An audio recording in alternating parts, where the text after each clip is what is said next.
briefly give you an update. I sent you a head down and do our due diligence on your behalf. The only thing that has come up so far, I alluded to it at the middle school, is that there is an unforeseen telephone easement that's going across the south side of the middle school.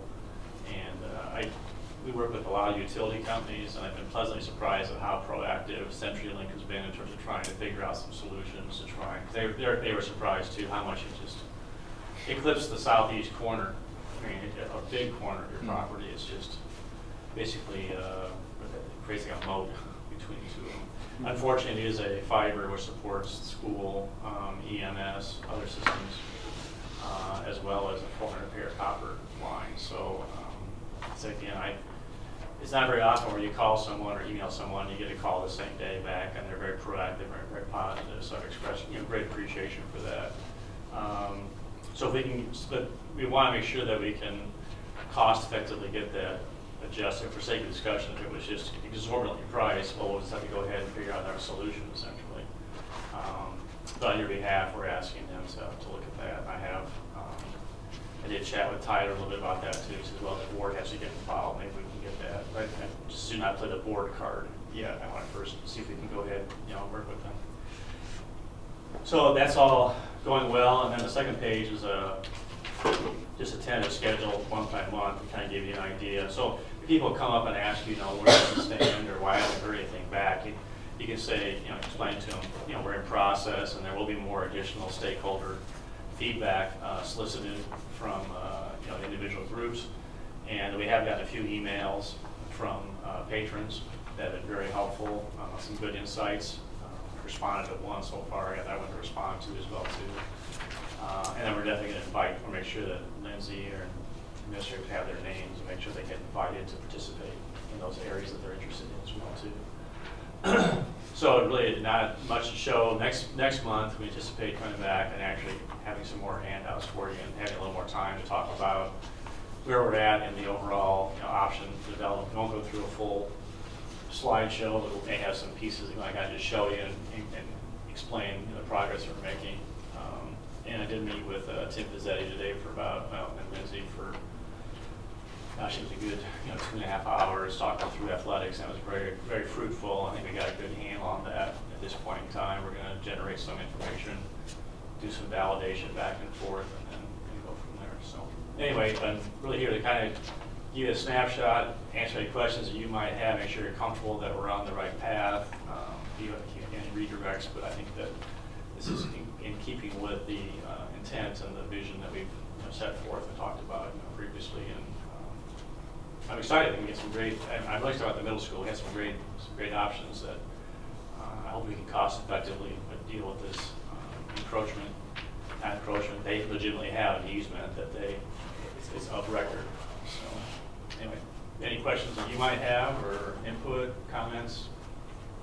I think our original timeline still looks good, Yeah. John. Yeah, our target is to be the board meeting October 9th to deliver you to, and actually before that, be a complete deliverable. So there'll be a lot of, partly why we don't do a whole lot of focus group input during summertime. It's very hard to get people together. It's like a lot of respective vacations, and even with the administrators, they all been gracious. Send emails and ask them if they want to meet late this month or July. We're going to catch Chris Billings before he leaves at the end of this month, and it's like the 21st of June. We're going to meet with Mr. Danielson and Mr. Billings and just kind of do a baton pass and a handoff and get him up to speed. And Chris can kind of share what his thoughts were and why he was kind of giving this kind of direction, so that Mr. Danielson has the opportunity. So most of the feedback from the middle school initially came from Mr. Billings. I think it's good to give him, the benefit of what has been talked about previously. But if Mr. Danielson has different ideas or thoughts, we can get that input as well too. So yeah, absolutely. That's our, and I'm very comfortable we'll hit that. And actually, we'll have something to you in writing before, in advance of the meeting, so you can kind of go through and digest it, so that when you hit the board meeting, we can really have a good conversation and kind of get a strategy put together. Sounds good. Any questions for John? Do you foresee us having like a work session as a board and administrative team to work through some of these things?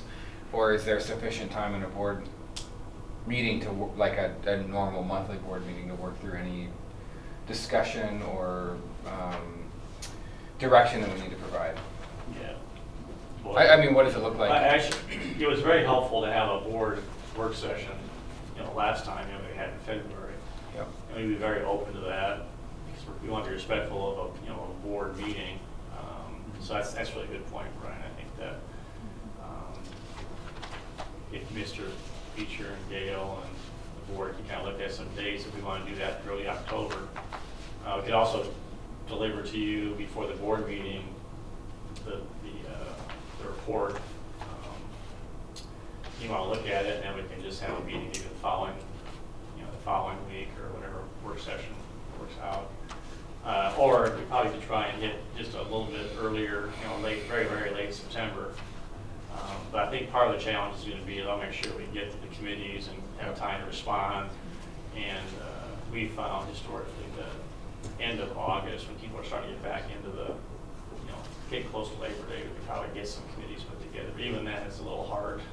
People are kind of just getting back in the flow of things. So usually we try and hit after Labor Day, so it'll give us some time to kind of. And we probably will have a couple of committees that will ask them to come in and meet if they can, during the summer. We have a smaller attendance, but I'm fearful of doing that because I don't want people to think that we're trying to exclude them. We want to have full transparency and good means of communication as well too. So. Do you feel that it would be helpful to meet in that work session environment a week or so before final presentation, Yeah, just to sure. work the questions through? I think that if you want to direct Gail and Lindsay and I, we can certainly go through and look at coordinating schedules. Unless I think we can certainly move that up a week. Would it be helpful? Or Yeah, no, is I think it would be, because in terms of what the board's talked about is that October 9th is kind of making a decision where you want to go, so that you can go ahead and start charting a course if you want to go for a bond issue in February. Mm-hmm. But I'm not here to push you or try and say you should or shouldn't do February. I think it's February and April, I think. And I think the next one is actually, I think it's August. There's quite a span between when you can do them. If you do November, once you get into after Thanksgiving, it's just very hard to get people engaged in the conversation. So if we can do it early October and you have a decision where you want to go, then you can get a group together and just do some forums and sessions to kind of inform people what you're talking about and thinking about. And then actually after the holidays, that's when you have like 5-6 weeks to really go out and make sure you have those public forums. You can be fully informed, before the bond issue. And you may decide you want to do it in April versus doing it in February. February does have a very high, historically has a really good pass rate. I think it's because people are interested, they get educated on what's going on, in the districts. September is very difficult because people are just getting back from vacation and they're just saying, well, I'm not really sure what's all in it. So. One of the things that we talked about when we had a chance to meet with John was that we may go ahead and, like, during the next couple months, just put out some things on the school messenger just to let people know, we had the forums in April, and to let them know that we're still working with this, kind of let them know that how things are proceeding, so that they don't think that we've just dropped things. The other thing is, if we have some meetings that are going to be scheduled, we wanted to make sure that people knew about those, and if they didn't get a chance to get to the first ones, they would have an opportunity to get to the second ones. So I know that when Tyler and John and I met, what was it, about a week ago, John, we talked about trying to get something out. Again, it's just one of those that we blast out to everyone, but everyone at least knows, oh yeah, they are still working on that, and what are they doing, and when are some of those meetings that might be coming up. Well, would October 2nd work? That's a Monday, first Monday of October. I think your board meeting's on the 9th. So we just lock it in right now, if that would be helpful for you. We'll just have to check with Tyler. Yep. His work schedule. I He mean, goes that- out of town a little farther away than the rest of us do. Yeah, that works for me, so. Yeah, that would work for me as Well, well. I could certainly hold Yep. both this October 2nd and also the previous Monday. Well, actually, we're not locked into Monday either. It's up to you, whatever works out best for you. Were you looking at that being board and administrative team? What were you looking at? Work session, Yep. well, for sure the board, Okay. and I think that the board has before asked administrators to participate, and be present, for sure, and that's certainly being open. Meaning the one difference in a work session is usually you don't have public input. It's really time for you to kind of chew on it, but I have been in sessions before where the board does ask people for any input they want to give from the audience. It's up to you. That's October 2nd date. Can someone look on theirs? Does that have anything special on there? School-wise?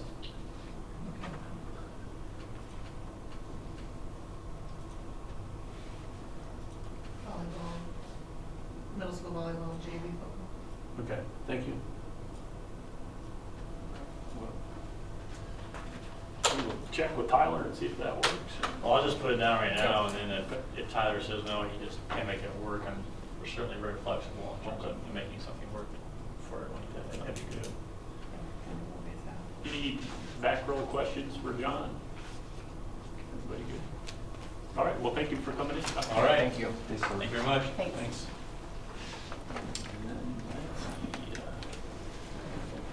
So next agenda item, do you want to jump to the trip in Spain trip? Blaine, or do you want to hold Let me out? find,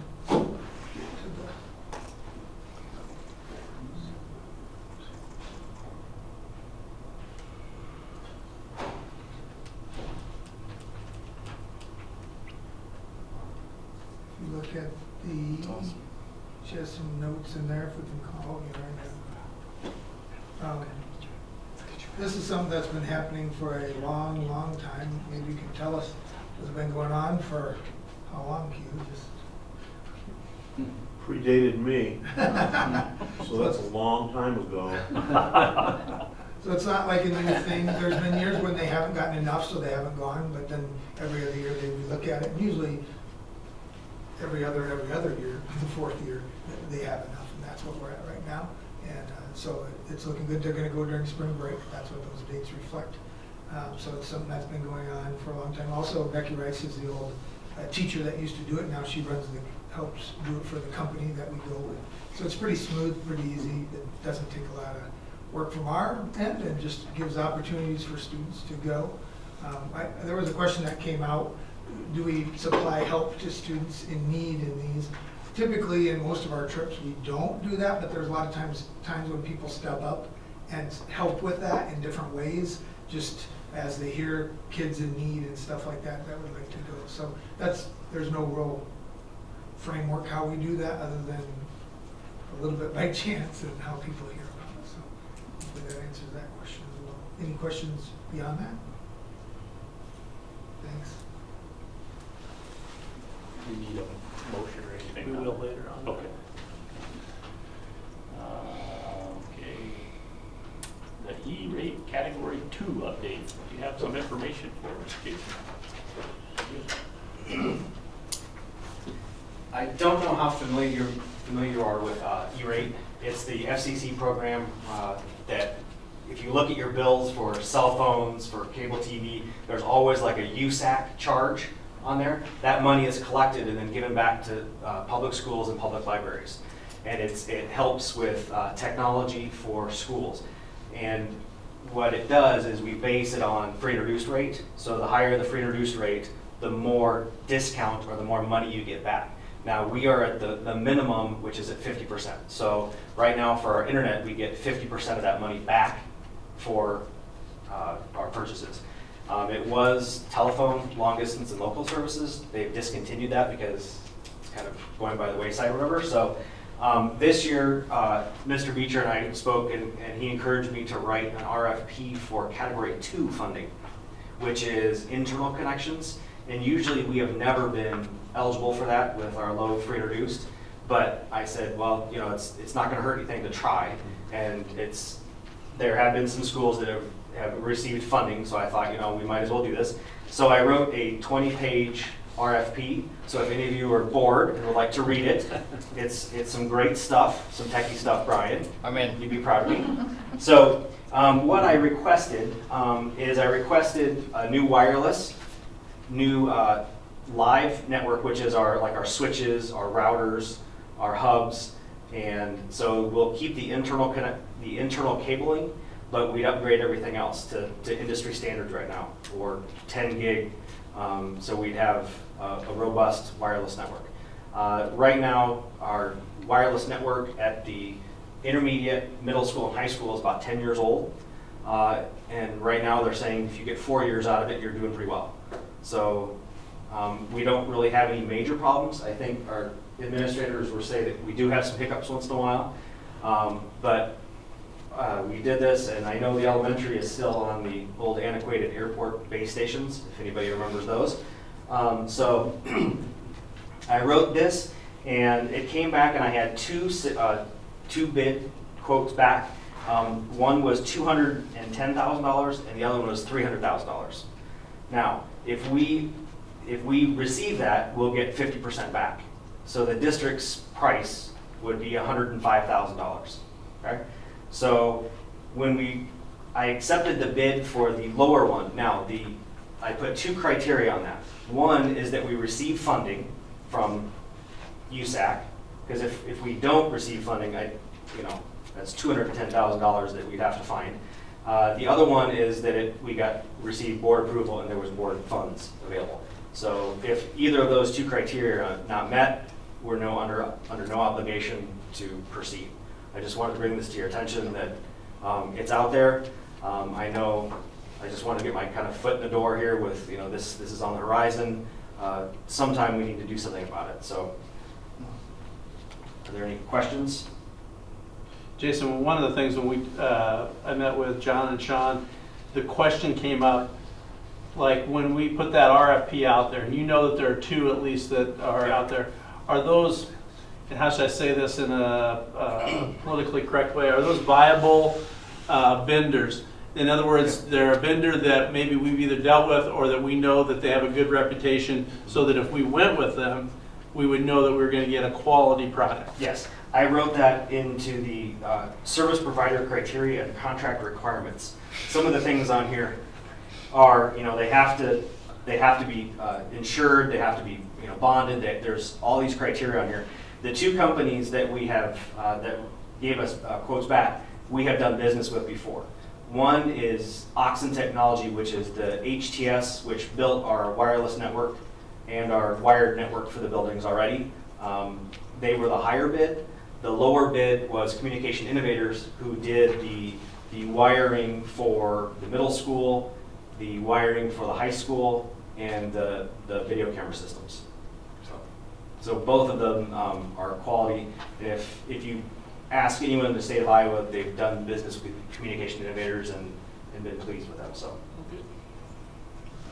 When we brought this to the administrative team, and if you guys have anything that you'd like to add in, it was pretty much, it was a slam dunk in their idea because of the system that we're using as far as the age of it and the possibility of having, a 50-50 split. I mean, it's not cheap, but it's something that could, as we're ramping up, we're getting new Chromebooks for the high school. We're adding more to the elementary and to the intermediate as far as what we're going to be doing technology-wise. It just continually goes up and up and up. And one of the questions that they asked me when we met with the administrators was, well, is it going to be there next year? Because I have this quote is good till June 30th, 2018. Okay, so it's good for the next school year. Now, if you decide that maybe this isn't feasible this year, maybe it's on the table for next year, I don't know if it's going to be available. There's been a change in administration, a change in political whatever, but people think that it's going to be there, but I can't guarantee that to you. So that's the other if. I wish I could tell you that, oh yeah, it'll be here next year or whatever, but I can't. So. Does that what bucket does that money come out of? Is that Pebble to pay for that? And then Jason, will you be involved in the when we're working through the expansions to make sure we get the IT stuff that we need in the classrooms and spaces that we're putting in? I was very specific on what we wanted, what we, they asked about how many devices, what we're doing. Okay.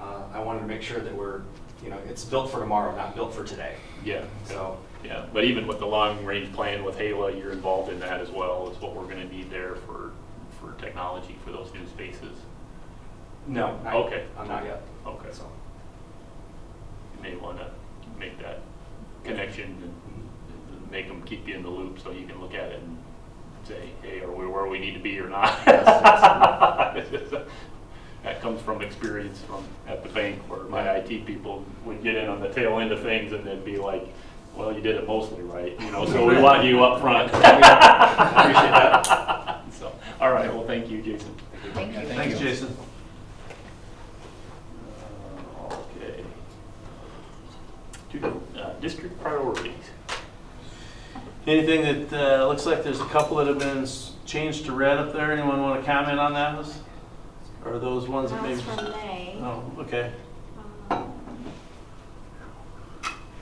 We are, the very top one had to do with our project-based learning, and we did have the teachers reassess where they felt where they were on that journey. I've collected them, but I haven't looked at them yet. I will be doing that soon. We also, in the next 2 days, tomorrow and Wednesday, we are, as an administrative team, and our instructional coaches will be looking through the tasks that teachers turned in and the student work, and we will be scoring them with the AIW lens. So we're going to see how that correlation goes. Did we get what we thought we'd get from with the student work? We didn't collect student work last year, but we are collecting. We did collect it this year. So.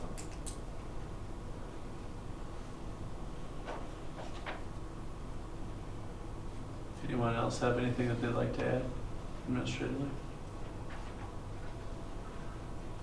I think I updated mine last time, but basically we have 10 students that are going to be going into the scale program right now. I was hoping for a few more. 10 was the minimum I wanted, and I was hoping for 15. So I did get the minimum, but hopefully if it's like other schools that I've seen, it tends to expand once it gets put into place. So I hope that takes place. Do you have a sense of like the other schools in the area, like how many they're contributing to the scale program? I think there was a little over 60 students going into the program, and that's about 6 schools, there's 7 schools that are doing Okay. it. So we're about average, maybe a little above average. I think we were the 2nd or 3rd most in those schools. And is it scheduling, Lane, that's kind of, I know that my daughter was struggling to make her schedule work, that she wanted to do it, Yeah. but making the schedule work was a bit of a challenge. Making the schedule work, especially for juniors, it was even more of a problem getting their schedule in. And so trying to figure out better ways to do that. And then secondly, having to make the decision between a college class or this. Yeah. And so some people were going back and forth on what they were going to do there and had to make that decision. So I'd say those are the 2 biggest or largest areas.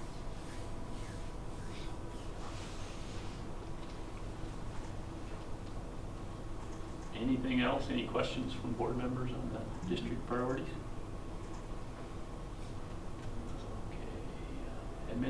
Administrator report. Carrie, did you Yeah, have some things? Something really quick. Okay, no, that's fine. We are, one of the things that we are supposed to report out on is our ELL program, or English as a second language. And so there's just a few new things that we put into place, and so I was just going to quick touch base on that. Okay, would you go to that first slide, please?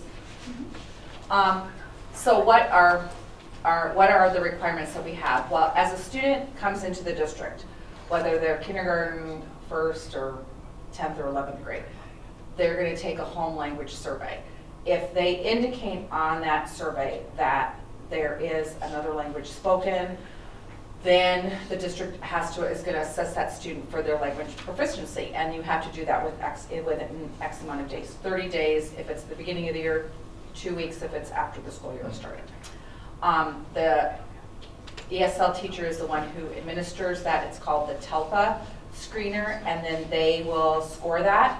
And if the student, depending on how that student scores, will give the information as to whether that student qualifies for that program and those services. So this is one example of our ESL teacher has English language proficiency standards that they are working towards with those students. And that is, I just pulled one, that's an example of one of a second, third grade standard. And you can see how that they're leveled 1 to 5.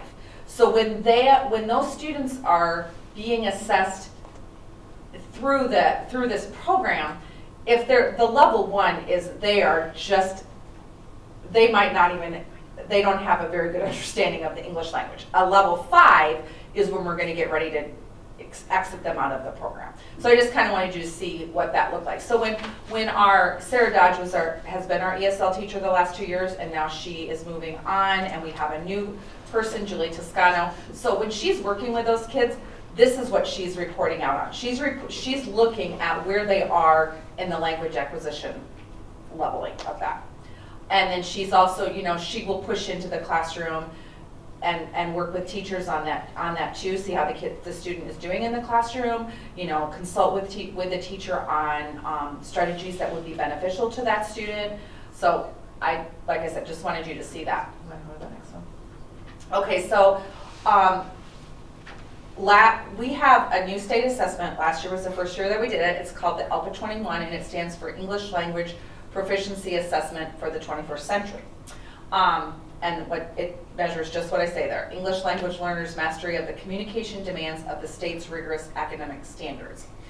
And then when they take that test, it determines the level of continuation in the program or exiting. So when you saw those 1 to 5 levels of the standard, if a student is scoring in the 5s and a high 4, then they're going to be getting ready to exit. If they're scoring in the 1, 2, 3, they're going to be continuing in that program, and they call it progressing, or they say they're proficient. So you're either progressing through the standards or you're proficient. And if you're proficient, then what happens is you can exit out of the program, but then you're still monitored for 2 years to make sure, even though you're exiting, how we're making sure we monitor to see, okay, how is the student without that support? How are they progressing with their academic career? We have a window of taking that test between February 15th and April 15th. It's all taken online. And the reason that that window comes from the state. We're just told this is this is the time. And what we do is we look at, as we set our district assessment calendar, we're going to look and see, okay, like for example, we give the Iowa assessments mid-February, so we're not going to schedule this one on top, because those kids, this population would have to take 2 standardized tests. And there is some pieces to this. They're doing some speaking of the language, so that those, when we send that off, those are scored that way. Our K and 1 kids are doing some written stuff that we send in too. So there's a lot to this. So we want to make sure we're not over testing those kids, that population, any kid for that matter. So last year was the first year of implementation for this specific assessment, and through it, 10 students were exited from the program. So they were exited, that means they don't have direct contact time with their ESL teacher, but she's still, touching base, and she will do that for 2 years. This year and last year we didn't get our scores back. We didn't get it back till like October. This year we just got it back. And so we have 12 students now that have exited from the program that our new teacher, Julie, will still be monitoring and making, touching base, but she won't have that direct instruction with them. And I personally believe, and I think that the principals would say the same thing, Sarah Dodge did a really good job of really bringing this program to those English language proficiency standards. She did a great job of that. And so I think Julie, and we're going to have a good step up with our new teacher, Julie, and just continuing that forward. So I just wanted to share that. And then we have one other thing to share. When we shared out the APR goals, we had not finished the early literacy one. And so you can see here, in the fall, 113 kids were tested, 97 of them met the benchmark, so we were at 85.8% of those students were proficient or met that benchmark.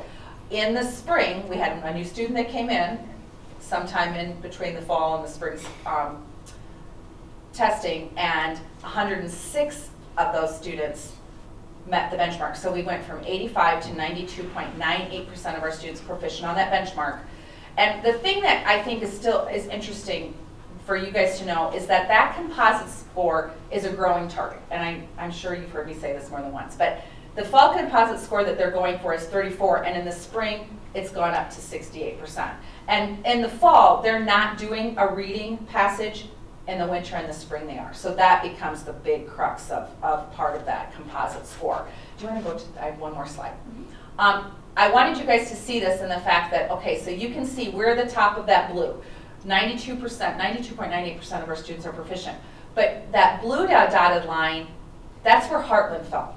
And then below that is where the state fell. So you can see where we are in comparison to the state and where we are just in the schools within the Heartland AEA districts. So I just thought that was interesting for you guys to see that too. Now I know, every time I talk to you guys, I don't want you to think, I'm not trying to be like all about testing. There's so much more to school than that. But I'll tell you what, if kids don't know how to read, I don't care what they're gonna do. It's gonna be hard for them to be successful. So this just tells us our students are well on the road to being great readers, and that's all to the hard work that our teachers are doing. So, and the work that kids are doing anyway. But that's all I have for that. So, Thank you. Thanks. Carrie, question for you. How many would it be ELL students do you have? That was how many exited, how many would we have? This year, right now, and we don't know about any move-ins or our kindergarten kids. We'll have 12. Okay. She'll have 12 that she's working with, and then she's got the 10 that exited, and then we've still got kids that exited the previous year because they have to be monitored for 2 years. Okay. So. Okay. Oh, thank you. Just a couple things to add. Thank you, Carrie. Those are great things to know about. One thing, before I get to the ag building, I would like to thank Jason. When we were talking about that Category 2 E-rate, I said, you know, what are the possibilities? And all of a sudden he had this RFP, and that doesn't happen overnight. He put a lot of effort into that, so thank you very much for doing that. And then so the other day I asked him, I said, well, Jason, is there any chance, you were on we have a person that is donated for another electronic sign that we can have. I think Tyler shared that maybe a board meeting or two ago. And we're working with the city to try to see how this will all play out. I think it's going to be on the road, the new paved road that will go past the high school. And Jason was one of the members on that this past time. And I said they were wanting to check and say, would there be any chance that you would share that group? I think, what do you have, 6 or 5 or 6 or something like that? And after some arm twisting and begging and pleading, he said yes to that. So thank you for that also. What you see in front of you real quickly is I've been talking to John, and Lane, jump in here if you have anything that you want to add to this ag building. What we're looking at is when we talked to John about this, he said, hey, you're on your own. You have your FFA dollars and you have the things that are in the foundation dollars, and want to see what's going to happen. I'm going to pass this around to you. We're looking at a building right now. This is the exterior. Do you have a couple shots of that, Gail? There's another shot of it. This would be a 40 by 54. Okay, thank you. Here's some color shots there. This would be a 40 by 54 building. This would be a laminated pole building, and they're looking at going through Menards to get this. Building will probably cost approximately $18,000, and the actual assembly of that will be about $4,500.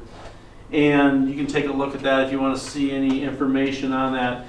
And we have a great community, a great supportive community. So already, I know that they've talked, and Dan Schmidt is going to donate some of the labor for getting the pad set for the building. And I know that John has some other things that are involved as far as some donations there. He told me that they thought if they had this as far as purchased in July, that they could have it up delivered and up by the time school had started. Is that right, Lane? And you guys probably see when you're talking, and we're just, you know, they can go through wherever they want. This is Menards. Remember when they have those where they're like 11% off or whatever? They have those at a certain time. They're waiting. They're just waiting for that one. Put that in the paper sack. I don't know. That's the one he said he's looking at. Put it in the paper section.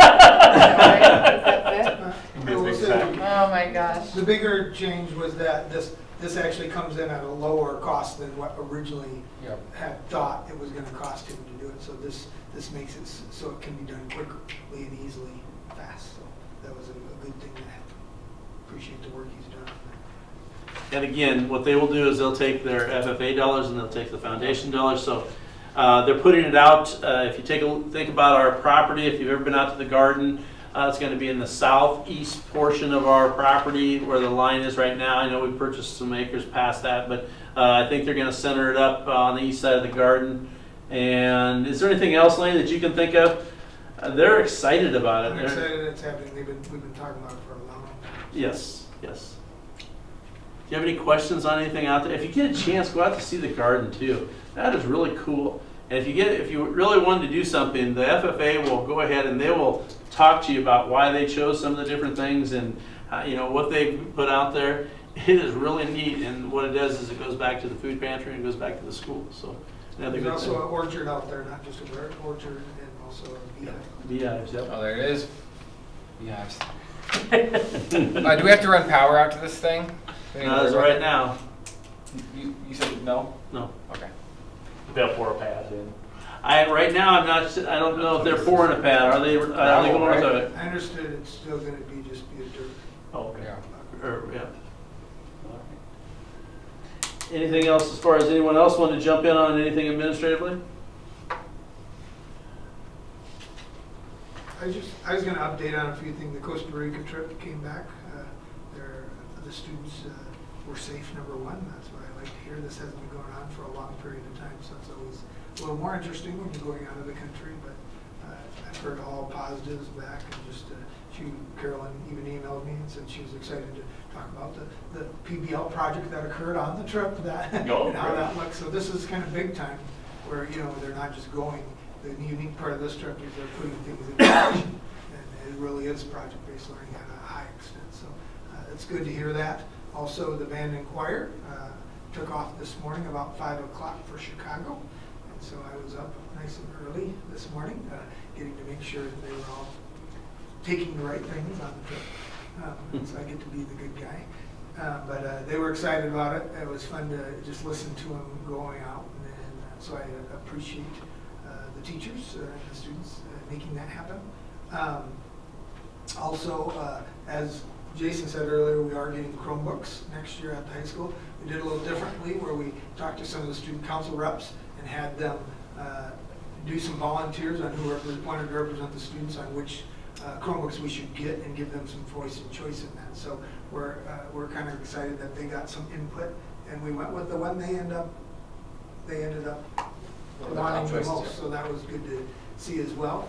We're also going to do a little differently, where one of the things that was considered was where you had some touch screens and whether we should do that. The cost was more, and also the repair, if the screen broke and things like that, were significantly more. So we decided not to do that at this time, but we are going to give some of those students that participated in basically coming up with what Chromebook we're doing, also give them some touchscreen computers for them to look at and just see how they hold up and whether they have good wear and tear. And so we're going to do that with about 10 computers and check that out for the next time we do it. So that was interesting and just kind of fun to look at.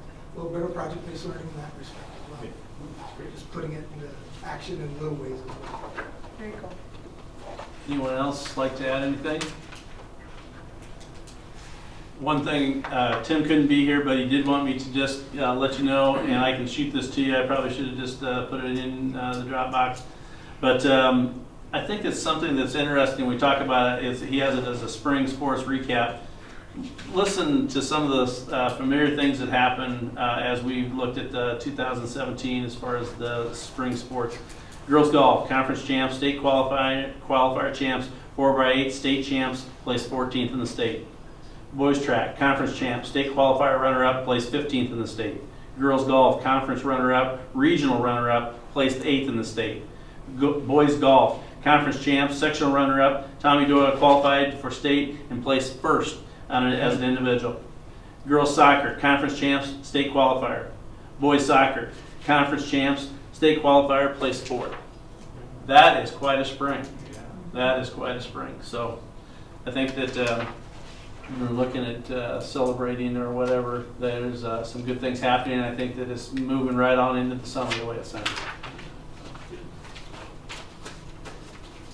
Any other announcements or celebrations that anybody'd like to talk about? We changed up how we did, and I know, well, some of you were there at our end of the year, luncheon, and we really had a lot of good feedback from staff that it was nice to do it on that day because everybody was there.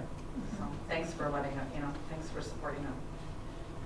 One of the other celebrations, one of the things that we as an administrative team have been making an effort on is kind of building our summer programming for kids. And so we added a summer reading program last year in addition to a STEM-based project invention and camp invention for kiddos in kindergarten through I think 8th grade that goes through. There's 2 different levels of that.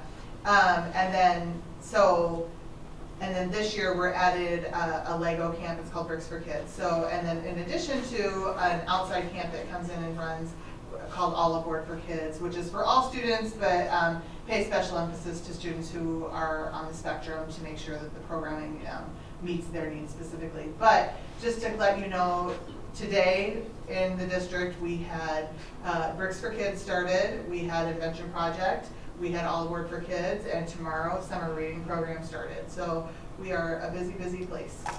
And the custodians would like us to not do those things. No, I should not say that. We are a full house, but so it really is our goal to kind of continue to build that out and add slowly as we find things that work, and we've been excited and people have, it's a good celebration. Cool. The numbers growing then too? Great number. So we Good. we're doing Bricks for Kids twice throughout the summer, and there's 24 kids coming to each time.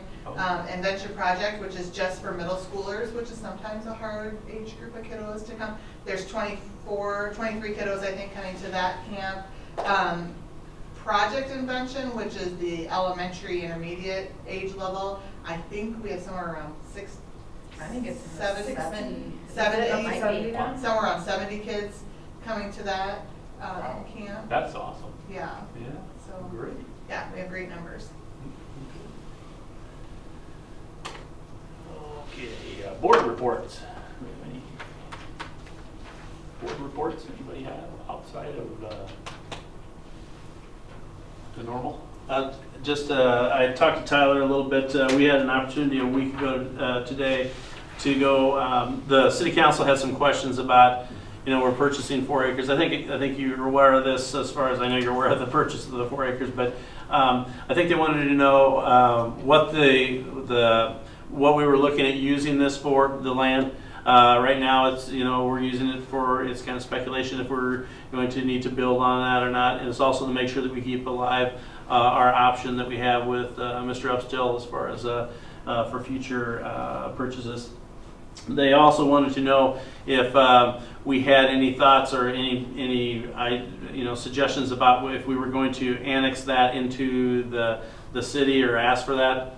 And I don't know where that came from for sure, but we have not even mentioned anything like that. So if you're wondering, if you look at that, we have outside of the city limits, I think that we have 7 acres, and then we just added 4, so we got about 11 acres out there. We're getting to be big landowners. But that goes to the next thing, and that would be the Upstill land option update. That was kind of a portion of it.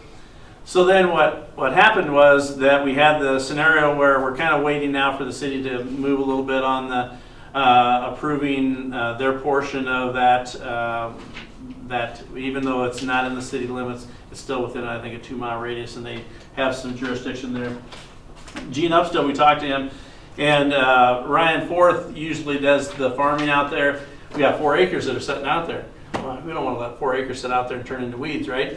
So what Gina said was, hey, we'll maybe set up a 1 year or a lease that would be about $1 or so. Buck is what it's going to be. And all of a sudden, then we had Ryan Forrest step up and say, if you need to have some seed, he would donate it. If you'd like to have some fertilizer, he would donate it. Then all of a sudden, Bo Ramsey stepped up and said, hey, if you want someone to plant it, I think that what they did was that maybe John Davis went out and helped him set up the planter or clean out the planter, do something with the planter. Yep. And it was within a day that was planted. So, you know, as a matter of fact, it was amazing because I think it was the night that we got that rain, and we haven't had much rain, but we got a little bit, about 2/10 of rain. We have crop in the ground now. So just to let you know that, again, we've had great, you know, community support, and what this will be is a very true PBL project. This will be exactly what you're talking about when you talk about PBL, because the FFA kids are going to be working with that. So that's kind of an update on that overall. I know that you've had some information that has been shared with you, but that's kind of you know, and again, whether it be the building and some people helped and step up and help us, or this 4 acres that we have purchased now, people have stepped up, and it's a great thing to have. 2017-18 legislative priorities. I don't know if we want to, what people's thoughts are as far as the ones that they thought. I think we have until July. So we you're can not bring in it there, back, so we right, can right. email them to you. Mhm. So this is the first time you've probably seen Yep. them. So if we can bring it back in July and have some recommendations, I think they usually on about 4 or something like that, I think. 4 or 5. You just want us to email them to you then? Yeah, Gail? that'd Is be that great. deal? Everybody good with Yep. that? Yep. I already have Tyler's, so Yep. All right. we'll go with the most we have. So I'll Okay. bring it back in July. Sounds good, thanks, Gil. Under old business, we have the Hala Architecture Master Agreement and Amendment Number 1 to the professional services. I'll entertain a motion to approve that master agreement and amendment number 1. Do I have a second? Second. Any further discussion? All in favor, say aye. Aye. All opposed? Stands approved. Second, reading and review of board policies, like 409. You got a slug of them there. Again, what we're, you know, and some of those that are on the committee, they know what we do is we really look hard at what IASB recommends to make sure that we're following their lead. This is one that is this the one, Gail, that we were talking about that's appeared in some of the local newspapers? Nutrition program. Yeah. I think that maybe you've heard from some of our neighbors that there's some talk about that. Yep. You have really handled this, and as we look at it, you've looked at it in a way that we're not going to, you know, make a big deal out of someone that, you know, the child that doesn't have necessarily the funds at that time. We're not going to stop them from eating here, and you can see with the free and reduced eligibility and what's involved in that too.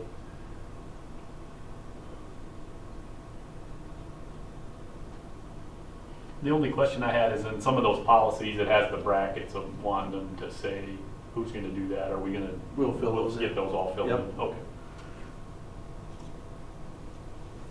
And this new bill charges, when it's approved, we also have to provide it with the enrollment information for the new year. So all of our parents and they know what the procedures are and what to expect.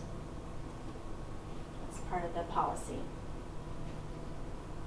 Really, what I've found in our district, again, and I may be, you know, repeating things, but we try to work with people if they, you know, can't make that happen.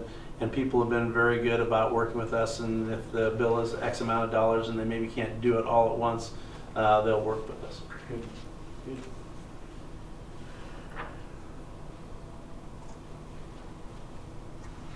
So are there any questions on any of those policies? I just want to say, Lindsay, thanks for doing that big chunk and also having just like a student first meal program. I think in reading about it and talking with people, it's easy to be dollars first and not to be student first. And I think we've done a really good job of maintaining, like, we're still going to make sure that the kids are fed and ready for their classroom time and recess and all that stuff. So I appreciate that. Thank you. Thanks for all your work on it. So entertain a motion to approve those policies. A second. Any further discussion? All in favor, say aye. Aye. All opposed? Stands approved. For under new business, need a motion to approve the trip to Spain. So moved. You will have a second. Second. Any further discussion? All in favor, say aye. Aye. All right. All opposed? Same sign. Stands approved. Okay, we are in the summer PEPAL project. Like you got a bunch. Yeah, we do. Some of these are projects ongoing. Elementary school, there's going to be some gym doors to the south end of that. Keep sliding down there, Gail. You can kind of see where that southern locking glass. This is a project that we have started and will continue to work. There's also some windows. I know that one of the things that Stacy has talked about, that there are some of those windows that she has that are not in very good shape. The frames and things like that. This is a replacement of some of those windows in the elementary. I don't know, maybe you know, Stacy, which specific windows he's talking about there? Anything in the original, well, it's not anything, but probably the 7 classrooms in the original building. Okay. There's the east entrance to the commons, or the exit, whatever you want to say there, getting some new doors, I believe, for that, and making sure that everything is taken care of there. And again, this making sure that everything is keyed right and is secure. These are not, I mean, doing these things are not cheap, but it's all a part of, as we look at that building, we want to make sure that the things are enhanced and that we keep things up to date as much as possible. So that you can see there. The next thing that we have is in, this one I believe is going to be in Amy's building as we're looking at it. One of the big things that we do, first of all, we have our water fountains are getting older and older. And then the second thing is that they see what's over at, and I don't know if we have any in the elementary, maybe we should be looking at that too, but I know at the high school and the middle school, those bottle fillers.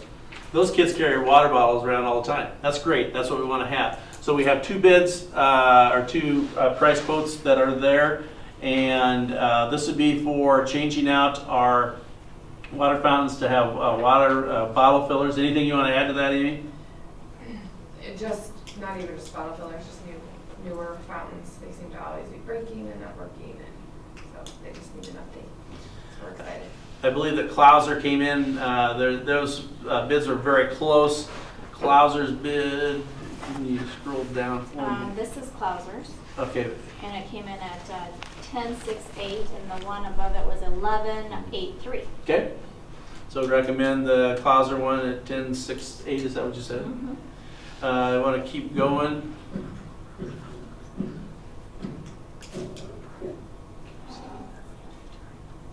The lighting project. Yep, this one we're doing, again, we're kind of trying to move things around a little bit. Continuing the lighting project, this is at the elementary school and the intermediate school, and these are some of the different things as far as the pole lighting to make sure that we are using the most efficient lighting that we have there. And I'm not sure if these have, as elementary drop-off, let me see here. Well, there it is, the wall packs are on The first one is it. middle school, and the second one is elementary. Thank you. Again, this is a project that we have going. We want to try to make sure that we have that so that it's a well-lit area. You can see that the middle school is the parking lot area, the drop-off area for the elementary, and then just security lights to make sure that we have things taken care of there. Again, that's a project, again, a PEPAL item. And we're not doing the middle school? the bottom one, right? It's just the top two. I believe so. That's what the 14,285. We will be looking at those wall packs coming up sometime in the near future, though. You want to keep going on the, or is that? It's listed differently. Okay, it's listed different. Those would be some of your things for the summer PEPAL project quotes and the budgets for those. Anything that we've looked at are things, as we've talked about to the administrative team, we've looked at that and said, where are some of the things that we need to make some changes, some things that we need to add on, and those are things that have come up. Also, I believe that we brought Steve into that meeting, so we kind of put it together for all of them. Need a motion for those projects? Just for those, yeah. Entertain a motion for those projects? Second. Any further discussion? All in favor, say aye. Aye. All opposed? Stands approved. Okay, intermediate school roof project. Okay, we have, was it 2 or 3 bidder? Oh, whoops. It's Blackford and Mid Iowa, so this is the middle school project. This is the, I think you skipped down one, John. This is the intermediate school and middle school parking lot. Okay, missed that, thank you. This is Blackford, and you can see the middle school lot. We're having trouble with that middle school lot. There's cracks in that darn thing that they're going to come in, they're going to fill those, and then do like a skim coat over the top of it. Mid-Iowa Enterprise was the other one that had put in a bid. If you take a look at those, this one is for the middle school. I'm sorry, can you go back up? This one is 16. And the other one is 12. And the other one is 12, thank you. Slide down to the one for the intermediate. We're looking at, again, about 12,000, same thing with filling in the cracks in the skim coat. And this one is about 13,400. So the recommendation would be Blackford on both of those. Entertain a motion to approve those So contracts. moved. Do I have a Oh, second? and then there will be striping. Oh, whoops, that striping is included. We'll come back to it. The striping, I just want, this is, we only have one for this, We should start. so, and this will be on top of. The motion will include the striping. Okay. And, okay, then Got it. I did, who? It was Brian, me. okay. Yeah, I got Brian? that one. You no first, problem. I second. Kim Okay, second. and Kim. Further discussion? All in favor, say aye. Aye. All opposed? Stands approved. Okay, now we're to the roofs. The roof at the end. Yep, they're gonna start, if you guys give the okay, they're gonna come in here and start tomorrow. If you give the okay. They're gonna come tomorrow. That's what the plan is. If you take a look at it, we had 3 bids. Again, Central States Roofing this is the one in Amy's building. And I think that there's been some discussion. Amy, are you gonna have to reroute your kids for summer school, is that right? Okay, she smiled when she said that though, so it was, she's able to do it, and I don't think it's too bad. Central States Roofing was 92,000. Is that 600 or is that 800? 800. Okay, my eyes, I need to get better there. That's the low bid. Would recommend that we take that one. Okay. Motion to approve Central States Roofing. So moved, but only if they start tomorrow. Only if they start tomorrow. I think they will be starting tomorrow. Steve said Thursday. Oh, I'm sorry. So I then stand no, by no. it. Take the bid out. Okay. I'll second that, or did I already have it? I already did that. Dang it. Any further discussion? Okay. All in favor, say aye. Aye. All opposed? Maybe Stands not having to approved. put cake in the next one. Okay. But I did.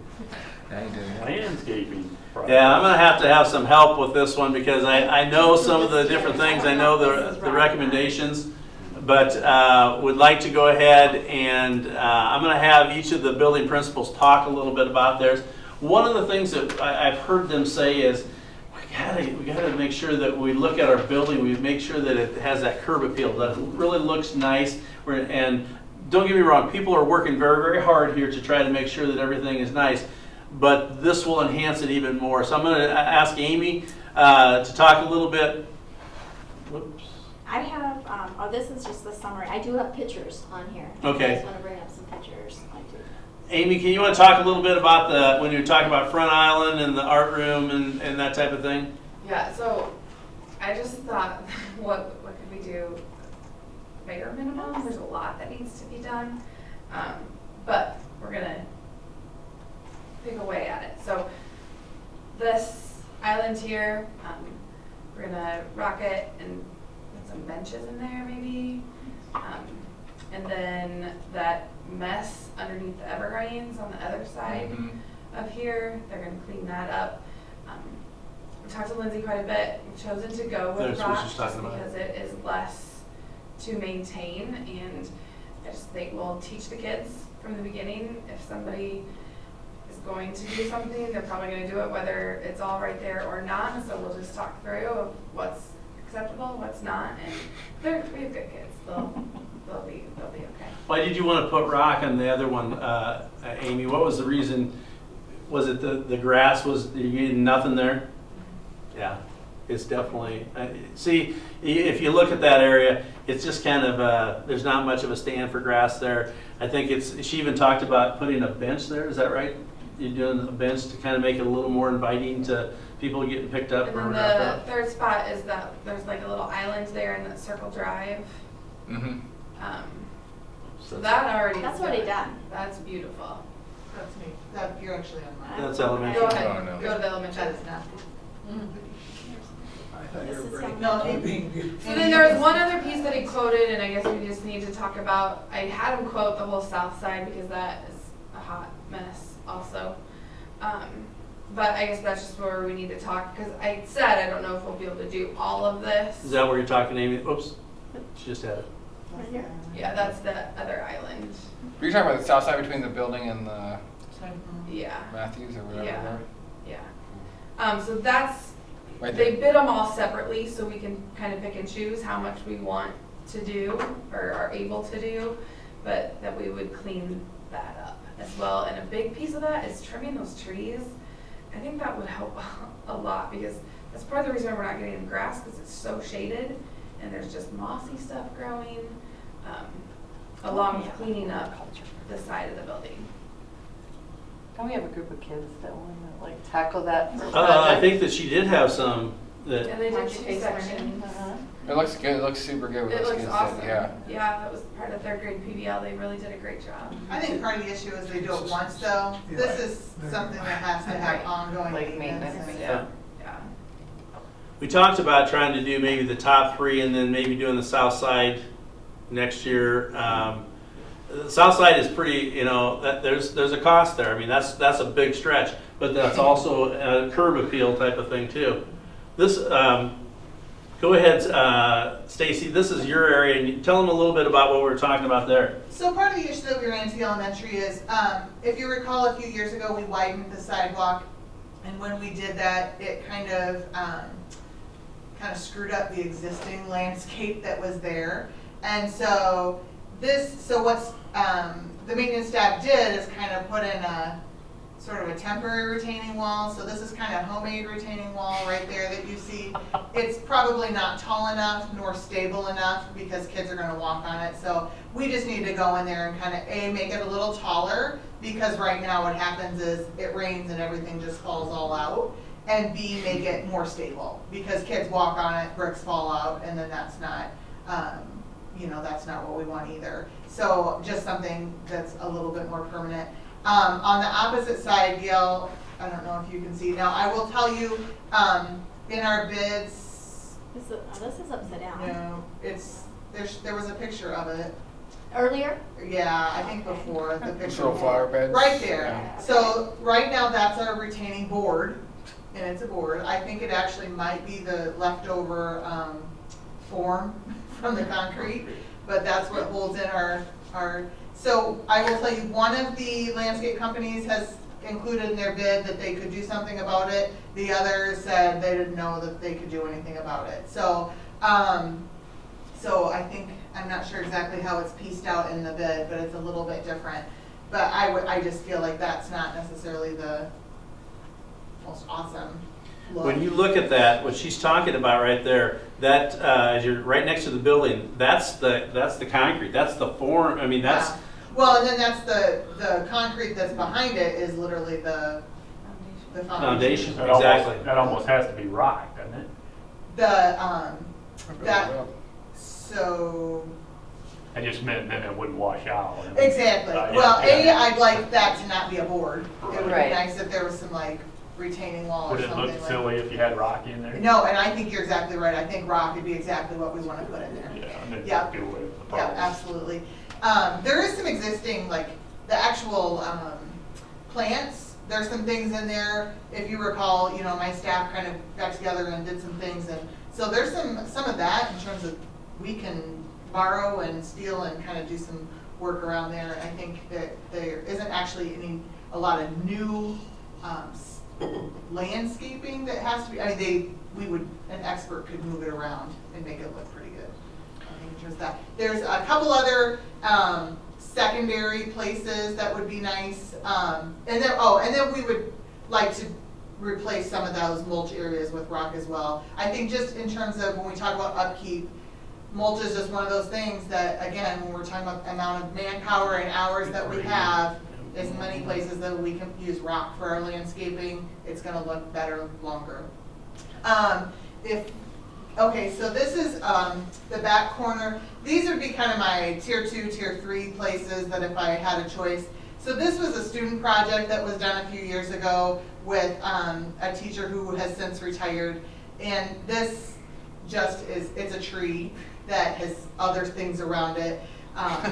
It actually looks in this picture as good as it could because my husband took a weed trimmer and just like weed whacked all of it. So, I will say one of our goals is to just take this and take some of the stuff out and like put some sod in it and just make it grass again. Maybe keep the tree, put a little ring around it and call it good, but not make places where we have to have a lot of maintenance.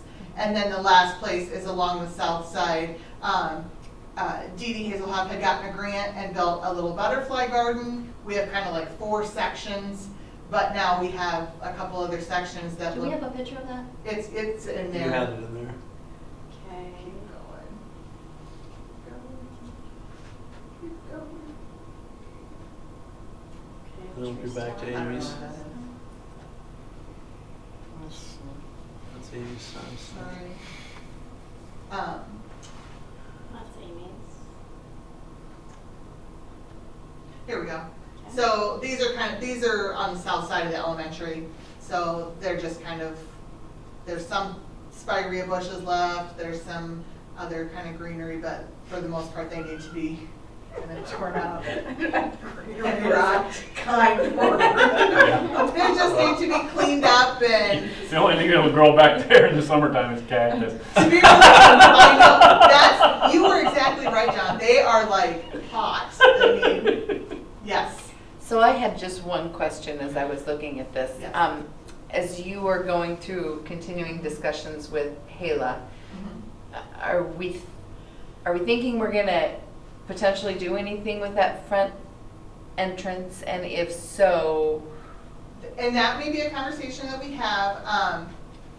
Any conversations I've had with Hala at this point don't necessarily include a build that would affect right there. okay. We've kind of talked about making some changes inside, or possibly if we were going to go a little grander, maybe to the side, kind of maybe where the portables are, but that would be that's going to be a little bit costlier if we were going to talk about doing something that could potentially be added onto a new elementary later. Okay.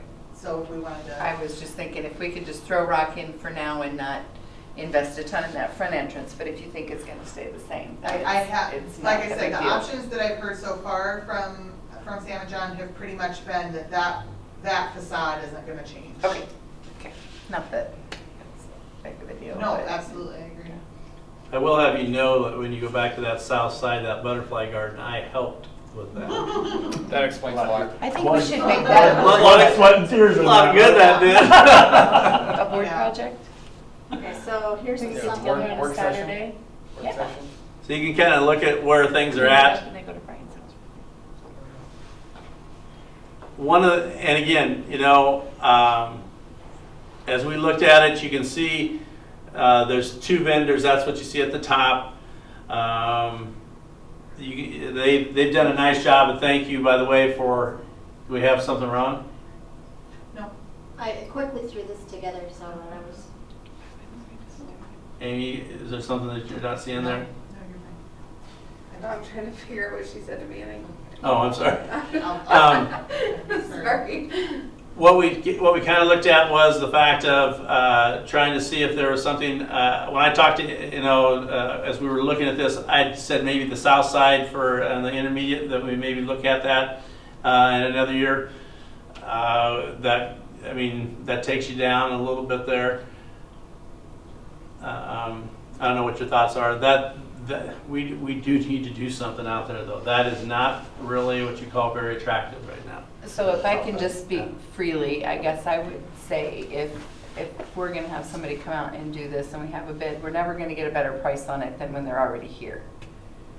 I was kind of thinking that way too. Can you just get it done? Yeah, Okay. and so, and we're not changing this building, and that's the biggest chunk of it, so why don't we just like do the whole thing with the one group? So the recommendation would be that we do both the intermediate and the elementary with, is it distinctive? Is that the way you say it? And we have plenty, not that we have plenty, but we have money in Pebble, right, that Yes. covers this. Okay. I'll entertain a motion to approve distinctive for both the intermediate and elementary, including the south side. So moved. Second? Any further discussion? All in favor, say aye. Aye. All opposed? Stands approved. They have to start This tomorrow. is like Christmas morning. Where do you have to go? Thank you. Okay. Email them right now. Yeah, Okay, those numbers seem a lot smaller Nice guy, after that's you right do there. all of that. Agreement for services between Story County Educational Consortium and John Kinley. It's there. We do it each year. Well, maybe this one is for a little bit longer period of time. You see on there? I think it's yearly. Okay. It's for the Story County Consortium. Recommend approval. Second. Further discussion? All in favor, say aye. Aye. All opposed? Stands approved. Okay, Power School Service Agreement. No, my favorite. Do you got anything to add to this one, Gail? This is our student database system, and so it's a very integral piece to school business.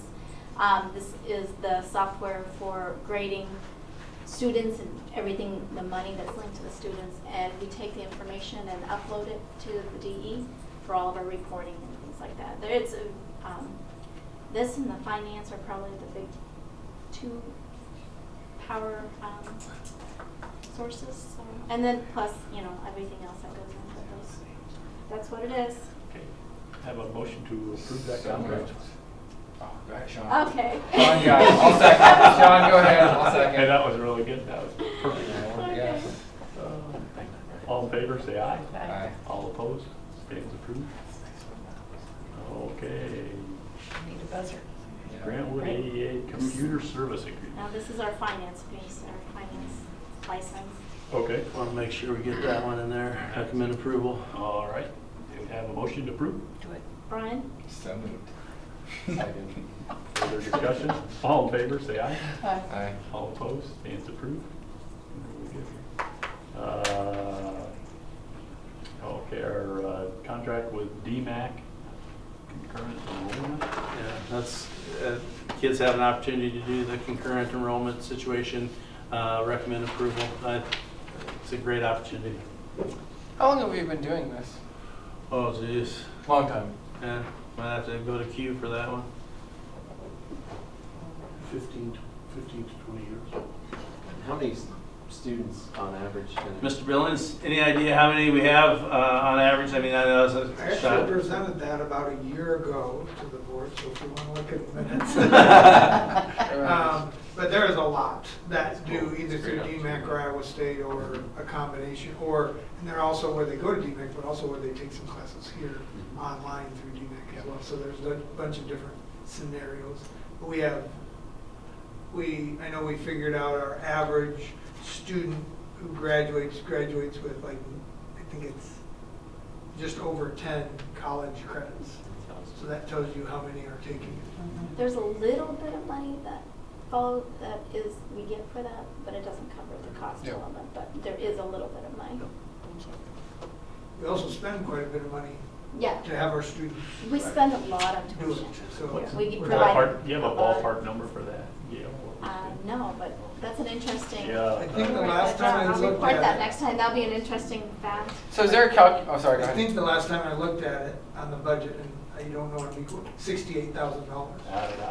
Is there a calculation of like, at some point you're like, hey, we should have an AP class that does this here?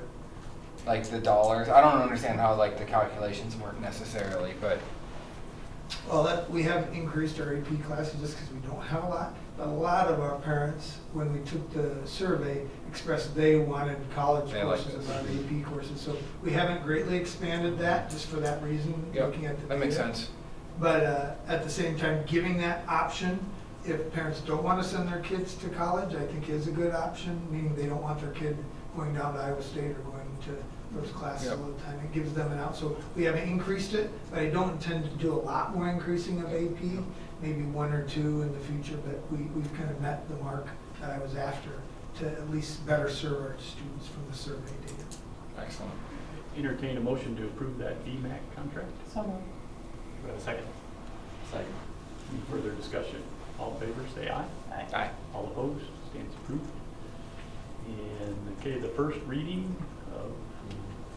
These are ones that have come out from IASB. You can see the strike-throughs are the things that have been underlined, have been added.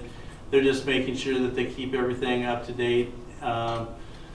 Again, what we do is we get out, I would say, I don't know how many times a year, policy primer that comes out, and this is part of that.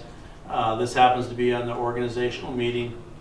All you're doing is you're looking at them for the first time, so it isn't anything that is, really controversial. But I mean, if you see something in there that you say, well, why in the world did they do this, or why did they do that? Those are strike-throughs that their legal people have gone through to make sure, as they've looked at the board elections and things like that, to make sure that the organizational meeting set up, the retiring board, just the overall procedures. You can take a look at that. You want to keep, and again, everything is there. You can see this one, regular meetings, it talks about how that we should have that for our 210.2 and what we should be putting in there. Again, what we would do is we would go ahead and on the second reading, we will go ahead and try to fill in any of the times that we usually go ahead at the 6 o'clock meetings. If you want to keep going, Gail. Again, classification for employees, qualifications, recruitment, and selection. Again, these are suggestions that they come out with. As you know, one of the things that on this one, the superintendent will recommend employment of classified employees. That's the way I've always done it, and I think that's the way you've done it here. I feel very comfortable doing that rather than, I don't even know if you'd want to do the other. The reason I say that is I like to know here's what the recommendation is, and you guys make the final determination there. So if you're wondering which would be the or, that tells you. Again, mandatory policy, financial one. You have anything you want to add on that one, Gail? I know there's some strike-throughs. Again, this is what IASB has basically given us for recommendations. If you keep rolling here. Lindsay, we're not approving this necessarily. Is this just a first reading? That is correct, Okay. Brian. Yep. Well, that policy committee, you got that down pat. No. You are correct, sir. Thank you for mentioning that. You should, Capital assets. Yeah, we This is, can do Yeah. we just want to increase, if we increase we have to capture this, and $1,000 isn't very much, so we just needed, I felt that $1,000 was too low. $5,000 is actually, Pretty low. It's still low, but it's better than 1,000, Yeah. so. It's a reporting requirement, just to lessen the reporting. And that was a recommendation from me to Lindsay, and that's it. So those are the first readings. Take a look at them. I know you'll probably read them at home at night. And we'll talk about them at the next one. And I will entertain a motion for the Iowa High School Music Association renewal of cooperative sponsorship of an activity for orchestra with Ames High School. So moved. Second. Any further discussion? All in favor, say aye. Aye. All opposed, names approved. Agreement for YSS mentoring program. Have anything you want to? We recommend we do that with them. It's an opportunity that we've always taken advantage of. Yeah, John, I contacted her today to get a Oh, okay. new one. Okay. I could get a hold of her, so I No problem. crossed We it can out. strike But through it that, says too. Gilbert on top. Right, But right. in the. Yeah, if you just so strike I through wonder that, how long fine it's with been me. there. But anyway, she didn't respond back. So Okay, no, your that's fine. signature is on the back and I've crossed out. Okay, all right. I think it's valid. They have the wrong language in there, so. Entertain a motion to approve the YSS mentoring contract. So moved. Have a second. Second. Any further discussion? All in favor, say aye. Aye. All opposed? Stands approved. And 6, board meeting schedule.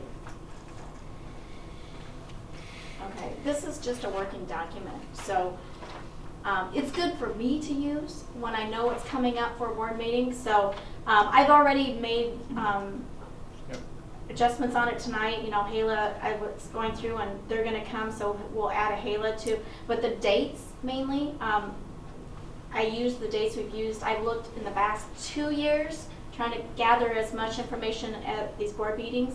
So the dates are kind of follow what we've been doing in the past. I know HALA is going to be added to the August, and for the next year I'm going through their schedule. One thing, the reason why I have this highlighted is we've decided in our past board meetings to move that to June. We're in June. Right. So does it move to July or do we move it? So anyway, and I think Tyler mentioned that in an email earlier today too, so that's why it's highlighted in yellow, because I think we've changed that. So that needs to be June. And maybe our work session could be October 2nd, you know, we were talking about tonight. If that works, we'll put that on here. Other than that, the other thing that I'd probably put on here is for June is we would act on any remaining open enrollment applications. We don't have anything about open enrollment applications on here. But anyway, it's a good working, if you want to add anything, if you know of anything, it just gives us an idea of what we're going to cover. One of the things that we had a chance to talk about when I talked to Sean and John on the agenda, we were talking about trying to get some, and we have a policy now that we're using for the goal setting, but I believe that we'll be looking at in 18. We have a meeting tomorrow administratively, and I think that we're trying to get a lot of things done, but there's about a 2-hour time frame. And one of the things that we talked about was trying to put together some ideas for some of the goals that maybe put underneath those 3 main headings. The question that I know I've already had some of the administrators ask is, do we want to, excuse me, do we want to go ahead and try to have a work session to talk about that in the latter part of June? And I know that we have also, I think, some things that you guys need to do from my end of it as far as like evaluation wise. It was just a topic that had come up, and we have some time tomorrow. I know that we'll have a lot of time, but we will have some time tomorrow to talk about some of those goals. But what are your thoughts as far as a board? Do you want us to try to put something so that we would have a work session, or what do you think, John, or any of you? Well, I'll defer to Sean. For starters, the vice president is going to oversee that as a part of that policy. So I'm kind of wide open, but what are you thinking, John, as far as what you'd like to see? I mean, I think it'd be a good time to get together. Part of the things that we talked about in our agenda setting meeting was kind of, first of all, you know, having the administrators, you know, come up with kind of what we're thinking for annual goals that Lindsay spoke of. And then also the timing for, we'll be bringing in a third party kind of, facilitators, what you call them. So that policy will have a third party facilitator. So I think, you know, if you guys have some names that you would think would be good for that, and maybe what kind of timing you're thinking for that. So I think that would be one of the other things that we'd want to nail down is, you know, what do you see that process looking like for 2018? Or do you want it to be 2019? You know, where do we want to, you know, start with our long-term priority policies?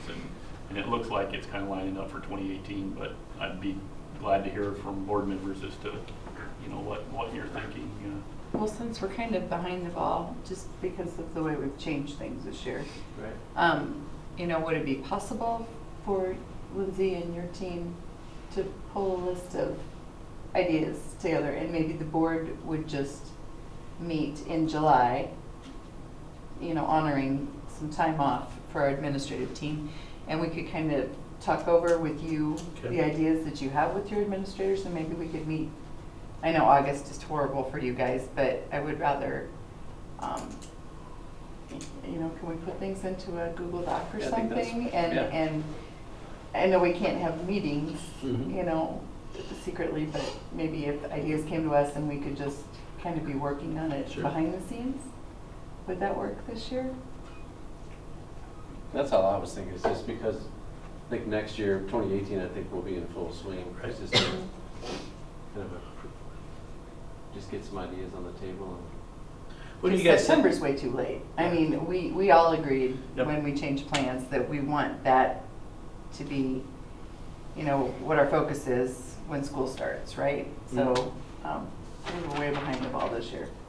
What do you think administrative team-wise? You guys have some comments or thoughts? I think that's a good start. Do the Google Doc. Let's have something to us by the end of June for everything? Is that too fast? Is that what you're all thinking? Because I think, I do want to honor the fact that in July, they need to get out of here and be with their families and things like that. So if I think we can set it for the end of June, we get that Google Doc to you. Maybe we talk about it in July and try to see what we can do. But that Google Doc, I think, will help us a lot. And if we have some communication, maybe we find a time early August where we can commit to an hour to work out the kinks amongst all of us, you know, without taking precious time from you guys in your buildings. And then I was mentioning to Lindsay, I thought it would be good to just have one of our annual goals be setting up for next year's long-term planning. You know, so you, as a part of that, one of our goals would be, okay, we're gonna start the planning for that spring semester. You know, is what the policy says, that okay, how are we gonna gauge that we're on track, that you know we hit the ground running, you know, when we get to January, that process is going to start, and we kind of have it all laid out. So it wouldn't be that we're starting the process in January. It was one of our annual goals is okay, next year is going to be the big lift as far as bringing in a third-party facilitator, and we're going to spend some time and some money on it. So let's set that up. You know, put out 3 potential facilitators that you think would bring a different look, and one of the things I talked about with Lindsay is the idea is that's kind of the outside look of the facilitator might have something that we don't even really want to go to, but it's just that idea of that's where we're kind of opening the brainstorming session. It may be good, it may not be good, but the idea is every 4 years we'll just kind of go out and do some brainstorming with whoever we think are the best innovators in education that can help us with that 21st century learning. And it'll be up to you guys to, yeah, we think this is good, this isn't, but it'll be just a good opportunity to see what's out there as far as 21st century learning, and it'll be a good experience for us as board members to actually get educated on some of those items. So I actually really liked seeing this in the packet when I was going through. I know that it's obviously more for you, but it's helpful for me to see things and where they're going to land. Especially being new to the district. It's like, Yeah. What I actually did was went back and, just started writing, going back to the historical documents and just writing down what took place at each of the board meetings, and then. Yeah. I think it would be wise though to put a note on there for yourself to remind all of us that we need to have these conversations, whether it's, January, February, that we need to be setting up that meeting in June. Because if we put it into policy and then we don't follow through, the policy's only worth the paper it's written in, so. So is the vision to have a third-party consultant for every year for annual goals? But just- Once every 4. Right. With So the- are you yeah. viewing this as are we not keeping the goals that we have now? I'm just trying to figure out where we're at in the process right now. Well, how I would foresee it, Stacy, and I'm only one opinion, so Mhm. that's part of this discussion is, you know, if we want to do it different, you know, be sure. But my thought would be, in this year's annual goal, we would just have one to be planning for next year. You know, so it would fall under, I think there's one, you have to remind me, but I think we can find a bullet point. Well, yeah, because there's a whole, yeah. 21st century learning, or, you know, whichever one it would fit under the best. But the idea is we're laying the groundwork that someone has responsibility, that when we get to that spring semester, we're kind of ready to go. You administrators, you've kind of thought about who you might want to vet, and that when we get to the spring semester, we're ready to go. We're not starting the process. So we'd be That would bringing make that, sense. we would be bringing somebody in next spring? Yes. Okay, that's. And so we'd be setting the annual goals. The only caveat I would have is that in our annual plan, we start setting the plans for that you guys feel like when we get to next spring, you know, we've talked about that and we have that process So, ready to but go. the only reason I look at that is because technically next year wouldn't be 4 years on these goals either. And if we want to go to 19, you know, And let's that's have okay. that discussion. I'm just trying to, in my head, kind of wrap up, I mean, Yeah. I think it's obviously a good, I mean, it's a new policy, so I Sure. don't think it's a problem to start Yeah. fresh and start, I'm just trying to Yeah. envision, figure out where it fits. And I would, you know, you guys have a better sense of timing than I have, but that's how I would see if indeed we want to go with 2018, that's how I would see it fitting in the annual goals for next year, if that makes any sense. That makes sense. But the timing of it is, I think, you know, whatever you guys think works the best, works for me, but with the new board member, you know, new board members coming on, it might make sense, but you could also make a case to wait a year so that they have a little more experience too, so I think you could go either way. Question I would ask is, because we had a conversation when we were agenda planning, was those APR goals that you set, and you do a great job on those. Did I understand that we want to keep those separate from that group of goals? I just want to make sure that we understand as we're looking at that, because if we do, I want to make sure we have them someplace, because I think it's very important. Well, you have to, but I think it's very important that we continue to focus on that. But do we want to? Did I understand that we don't want to have those on that portion of it? Maybe I'm wrong. Maybe I didn't understand it right. I mean, to me, those are a given, like we're going to meet and continue to try to exceed those goals. Okay. We could have a reference to them. Right. Okay, we could have a reference page That's to what I those, was- but I mean, I would be much more interested in strategically, you know, how are we accomplishing those results? You know, what are the things that are going into those APR goals? I know we have to have them, and Well, they're awesome. I appreciate that you guys have so much confidence in us and just think that that's a given, but I know how much. Yeah. Well, but I mean, we know, Right. yeah. I think it's important that, that it's somewhere, because it's important for our staff to know that you hear that and that you value that.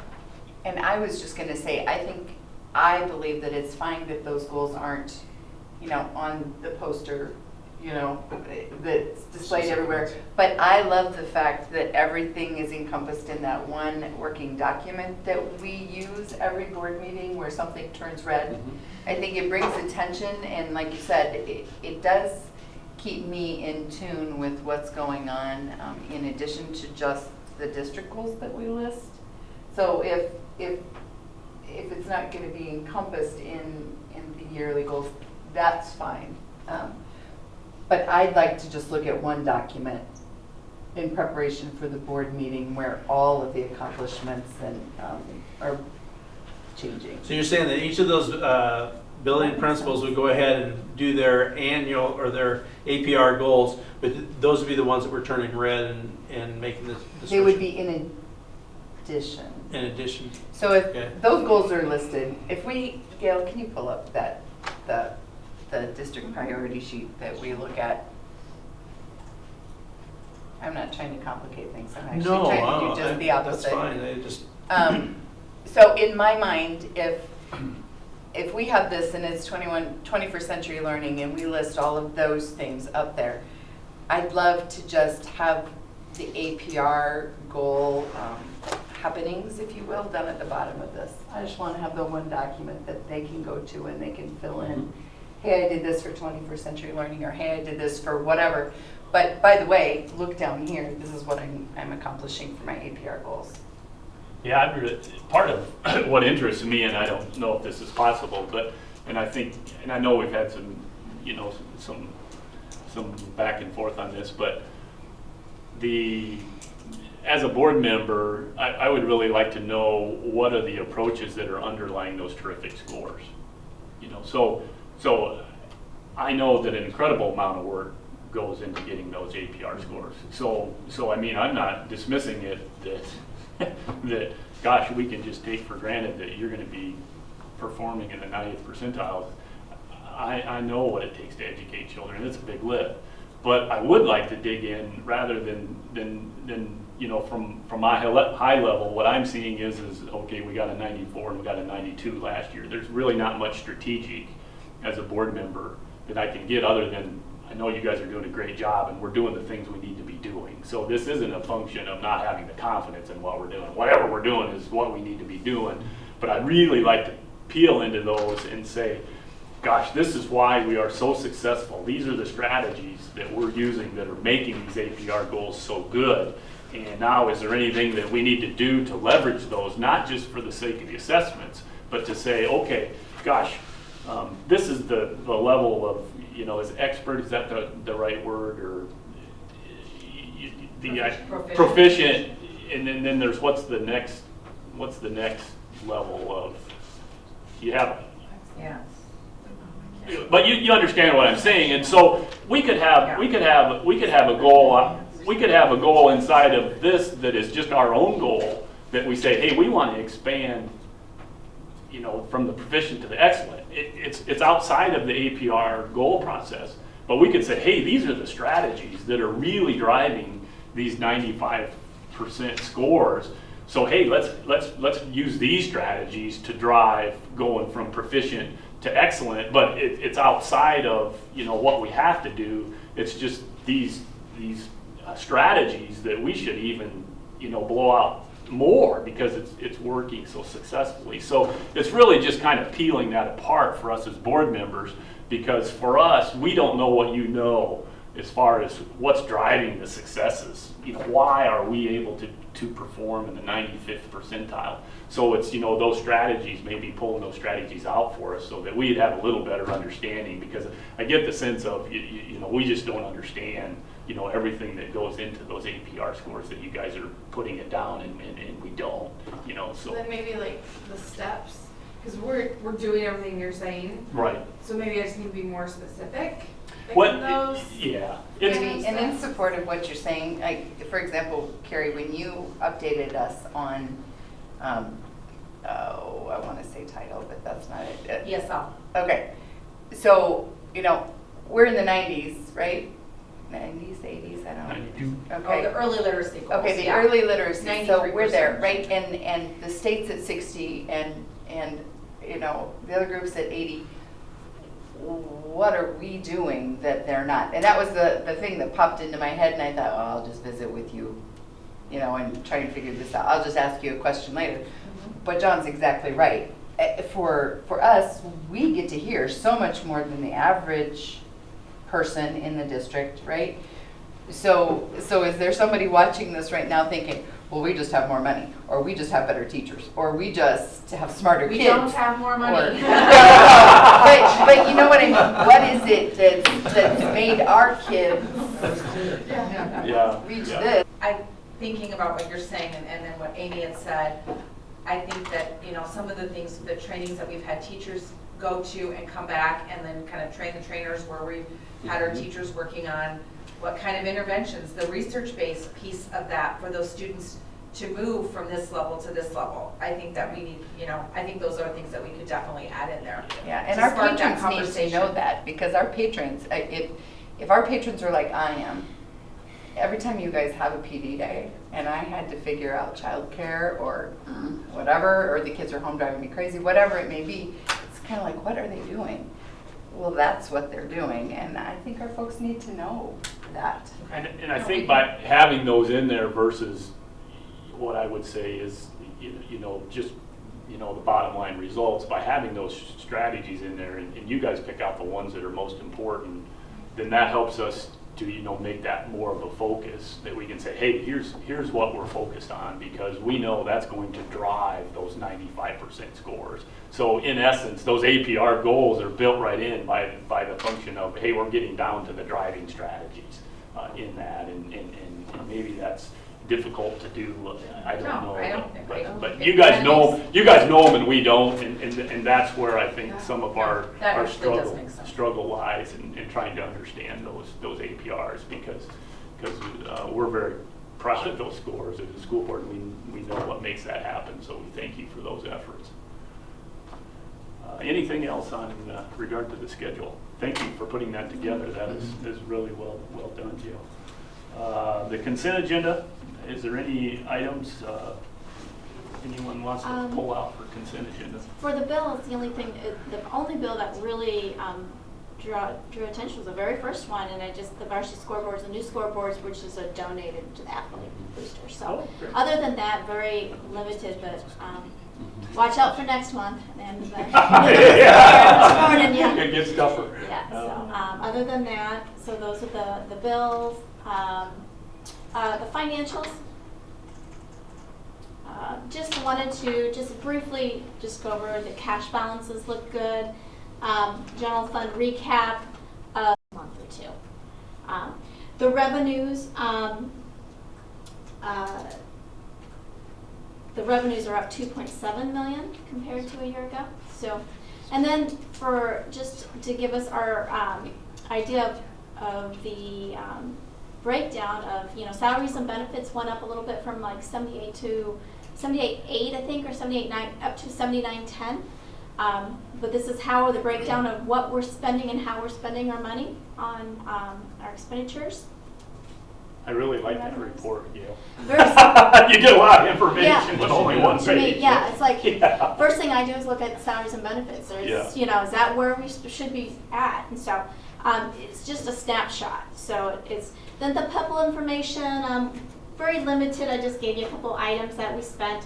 A lot of, as you can see tonight, we approved a lot of software things, a lot of end of the year, beginning the new year. Activity report, we're continuously working with our cleaning up, and all the balances have to be zero at the end. We'll be moving the script to GEF July 1st, so we're working with that. Of course, school didn't end until June, so most of the student fees and et cetera will be deposited June, so that will be reported in July and August. So the nutrition report,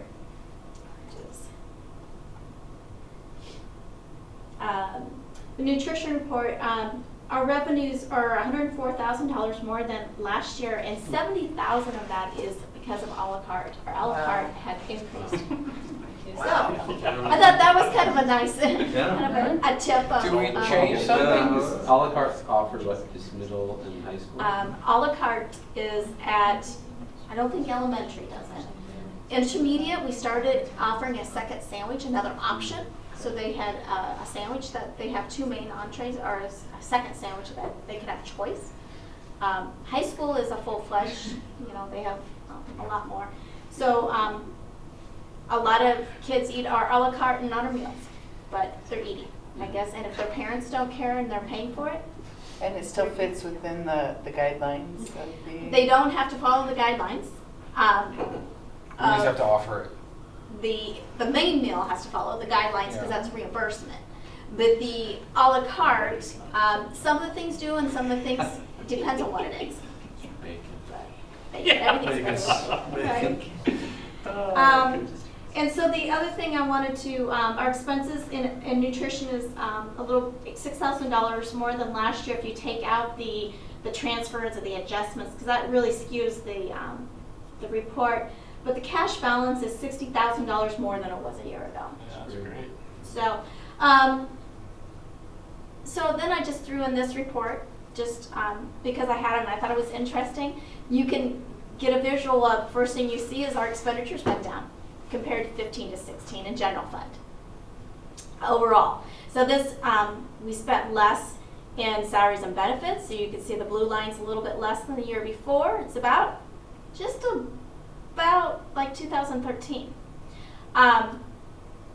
So I gave a little bit of description of in the report on this thing. I just thought it was a nice report to see. Yeah, this is great. I like this. Yeah, so I just offered that in there. And then in my report, I don't have anything in here, but just to give an update of the collective fees, did you see that? I don't have anything, it is at my, let me go to my very front, my summary that I'm talking about right here. Right now, as of, when did I do this? As of Thursday or Wednesday, registration, we have $1,521 of uncollected registration fees. Kind of gives you an idea of how many families, how many students. The average is about $101 per family with this. Food service, we're at $2,970 unpaid. 8 families make up 77% of this. Kind of gives you a range of where we're at. We're still trying to collect those and do the best we can. For reporting purposes, no, June 30th, I'll do a capture, and then I'll actually capture that and put it on our balance sheet for nutrition. Until then, we still try to collect the fees. So this dollar amount will hopefully go down, but overall, you know, not bad. No, that's. But we do have a lot of our employees have a big part in this.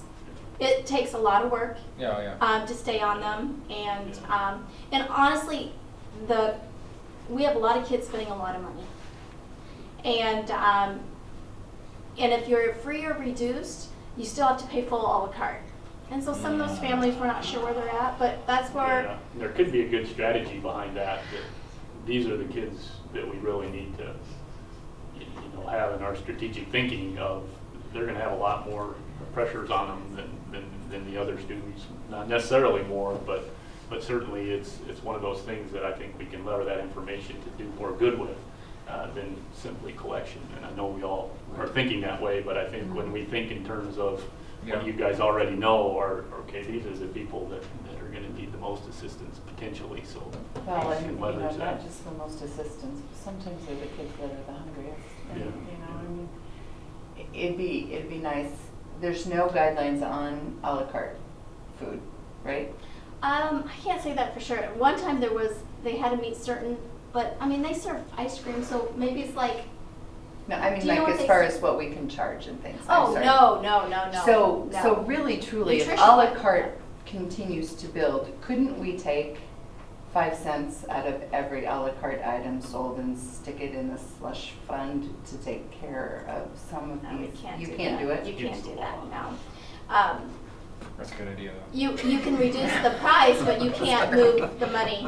We cannot subsidize now we can take donations from the outside. Okay. But we ourselves cannot manage that or do that. So I could just like come buy one Mr. Rib a la carte sandwich and give you $100 for it, and you could do whatever you want with the money. Yeah. Now, the thing, and I think we've talked about this, and I don't want to talk about it, right. A lot, but is when we do donations, the policy is we have to have a policy of how we distribute donations. Right. So so it's great to have a donation, but we have to think about what are we going to do with it? Right. How are we going to do it equally or whatever? So you know what? And we'll deal with that when we see what we're dealing with on June 30th. Yeah. And but anyway, that's just gives some information about. And the other thing I wanted to bring your attention is I just received this bill for next year, and it kind of caught my attention because it was like, wow, that's a lot of money. And that seems like that's about double what it was a couple of years ago, isn't it? They enticed us to come on board, Oh, okay. And so I was asking questions around what other people are doing and our surrounding communities, and they're also looking at the ISFIS model because it's free. If you participate, we do belong to ISFIS because we are using some of their services. John came. So I've set up, I haven't been able to, last week I was supposed to go to one of their viewings, and my son had surgery, so I wasn't able to go. But they're gonna provide me the opportunity again. They're trying to, ISFIS is what I'm talking about. They're trying to promote it, just like the other one. Travis is part of it, and John Mueller's part of it, which they're already kind of partners in what we're trying to do already. So I thought it was a great, but anyway, and if this is not something you guys want to do, I totally understand if you guys want that service with FICAS. But when it really caught my attention that, wow, are we really using it to the best of spending that kind of money? Right. If we still get the information we want, maybe we can get it elsewhere. But I didn't want to do that without knowing what your guys' feelings No, are. I think that'd be being a good steward of. We have our goals, taxpayers' and if money. they can give us that financial information to track those goals and to know and to help us, because we use these, I use these guys, about 3 or 4 times this year. I mean, main times of at the beginning of where are we at, where are we tracking when I came on board. The other time was, okay, setting our priorities of our new year of, okay, this is the amount of money. What are our priorities based on what the administration, what's this going to cost us going into negotiations? How much money do we have to go around? And then setting our future a 5-year plan in budgeting. So I wanted to know if you guys had a strong feeling about it one way or another. No, I think you should take a look, any idea kind of what they're talking about for potential cost on the. If we participate, their annual membership is $2,000, which we already participate. Yeah. It's just part of it. It doesn't cost any extra. Yeah, well, I didn't mean to take Yeah, very much thinking. So, so anyway, that's why I brought it to your attention. I didn't want to pursue it if you guys had a strong feeling one way or the Yeah, other. no, I think we have a strong feeling. Because when you got to pay that? July 1st. That's 5, okay, so we got some time then. So that's all I have, unless you guys have something else. Any questions with regard to the consent agenda? Can we just go through the personnel quickly, just so that you have, this is a changing thing here. You can see some of the positions that we have. We've had some resignations there, you can see those. Now, certified staff, there's been some changes, some people picked up some of the different things. We've had a transfer, we had the situation where we had a transfer into the ag education, which creates now an opening, if you approve it tonight, for we have a transfer from middle school into the high school biology, which creates a middle school. I'm going to make sure I got my jobs correct. The middle school opening, so Mr. Danielson will have another opportunity to be looking at things. We have the middle school guidance counselor is there, and I know that Carrie and some of the others in guidance had an opportunity to be a part of that. Co-curricular, those are just some things that we want to make sure that we had on there that maybe should have had on there in the May meeting, but we needed on there. And then I think that the last one that maybe Carrie has a tech innovator with Steph Klofke. Anything else you're throwing in there, Carrie? No. Okay. But in case people are asking you, there are some movements going on. We have some people that are moving, they're moving the teaching assignments. So just take a look at those in case you get some questions. And I think that if you ask the building principals, they feel very comfortable about the movements, and we just, we're trying to be pretty aggressive as far as filling those spots. Are the extended days, are those the same as the contracts have been, or is that new with the On the guidance, that is guidance, or with ag ed? The ag ed is new for that one. That is an extended day. Those 10 days are new, and the reason that we're looking at that is we've had the program since it was established. And maybe Lane can answer this. I don't know if he can or not. When we first started this program, when John was in there, he's had, I don't know what he has, X amount of extended days. But the numbers are now like in the hundreds, and we've never extended his days. So now why we're doing that is we're extending that second teacher's days. Okay, makes sense. I talked to Mr. Billings, I talked to Carrie from the curriculum standpoint, And I know it's going to cost us some money, but I think that that program is a growing program and something that we need to make sure that we are addressing. Do you guys have anything to add to that? You said it well. Yeah. That's exactly right. It hasn't went up for years. As a matter of fact, at one time it was a little bit higher, I think, and he reduces just for summer hours, John, it was down, it came down a little bit. So now, having so many students and having a person in place, I believe last year, it was already happening, it just wasn't being Compensated.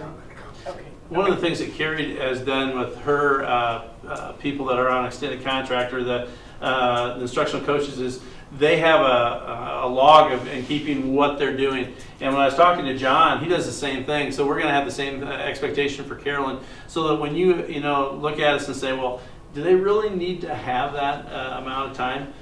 We can say, yeah, and here's what they're doing with it, so that you know and you can talk to people about it. Okay. Thank you. Yep. Any other questions on the consent agenda? You want to talk over anything? Sorry. You want to talk over anything on the open enrollment? Again, those are the ones that. I like the new format on the edition as well. That we sat down, Vicki came up with this, and she's like, I was so confused. It's like, oh, this is great. We walked through, and it's like we totally understood. Yep. I like this just for reference, but when we're looking to approve, the new piece is helpful. So now you can take a look at it. You can see where things are at. I mean, it really tells you, what the situation is. We have to deny because of space. One of the things that I did want to let you know is there was a patron that had asked about could we go ahead and do some things with, maybe making exempt for staff. I know legal counsel said that would be a very slippery slope and could be problematic. I'm just repeating what I was asked to do. I'm not saying anything against anything there. When we went through this, Gail and Vicki and I sat down, and then I wanted to make sure, because I checked with like Stacy on the kindergarten and stuff like that. I think that as we've looked at this, we're following our matrix. I know we're following our matrix. I don't just think that we are, and we're making sure that we don't like to deny people, but we're denying it because of space.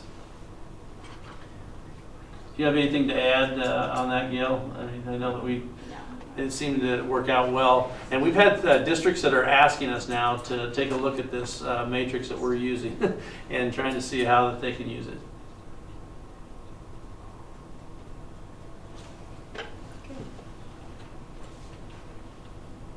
Any other items?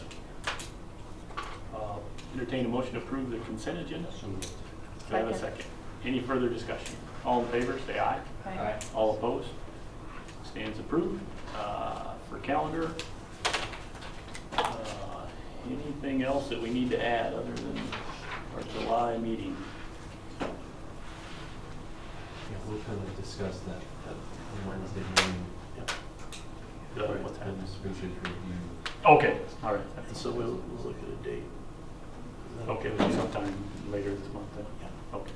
So just 7/17 board meeting? And then we'll need to set up a time for Lindsay's review later this month. We wanted to get the full review done. So Sean and Lindsay are going to talk about what that process might be going through. Okay. So kind of we'll shoot out a date for that work. And then, so. Any other items for the good of the order? I entertain a motion to adjourn. Good job. Not bad. 8 o'clock. So moved? Have a second. Second. Any further discussion? All in favor, say aye. Aye. All opposed, please stand approved. Hey John, Adjourned. I did want to mention the Bragg fundraiser coming up. Oh, yeah, that's a good point. But I just Yeah. didn't want to interrupt. Yeah, now's a good time. Yeah. You want to talk a little bit about that? Well, I don't have the paper, but, it's the fundraiser for the walk. Yeah. And like that, but it's a ride, and then you can donate money to, and I think there's a pancake breakfast, and then Open Flames doing like $5 burgers all day. I think, and Okay. the deadline was to register was last Friday though, but I think they're taking walk-in sign-ups, if I'm remembering correctly. Okay. And what was the date for that? If I can recall, it's June 24th. Yeah. Tyler wrote a little bit, Yeah, you're right. bike across Thames and Gilbert on June 24th. At 8 AM, I think is. I did say. Yeah. I believe that's I right. think the ride starts at 9 or something. How far are we riding? There's two actually paths. There's like a 13 13 and a mile and like a 26. 25, 6 mile. Are you kidding? Yeah. Don't they have like? You'll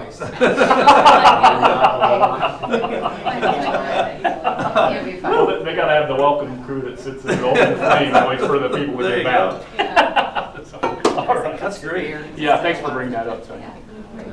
All right. Have a good night, everybody. Thank you all. Thanks. Thanks.